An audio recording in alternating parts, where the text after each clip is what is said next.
Ministri i Arsimit dhe Shkencës ka mbyllur 5 paralele pranë shkollës së mesme teknike në Gostivar. Interesimi i nxënësve për tu regjistruar në këtë shkollë rritet, prandaj vendimi i mash duket i habitshëm për drejtuesit e shkollës. Nga paralelet e mbyllura 3 janë me mësim në gjuhën shqipe dhe 2 në gjuhën maqedonishte. Drejtori teknik Ekrem Miftari thot se më të goditur janë nxënësit shqiptar, pasi që në konkursin e qershorit numri i vendeve të lira të shqiptarët te drejtimet elektroteknike ku janë mbyllur paralelet janë plotësuar.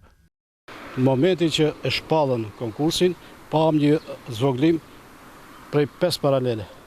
Do të thonë 16 na janë lejuar në konkurs dhe çka është më e keqja, në atë konkurs paralelet në gjuhën shqipe në drejtimin e elektroteknikës u zvogluan.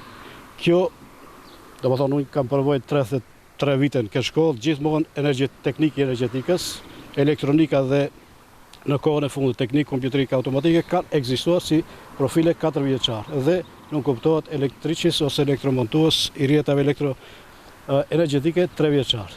Do të thonë neve në Gostivar, ku nëse zgabojmë mbi 80% janë popullata shqiptare, do të thonë nxënësit, na u zvogluan në 2 paralele 4 vjeçar.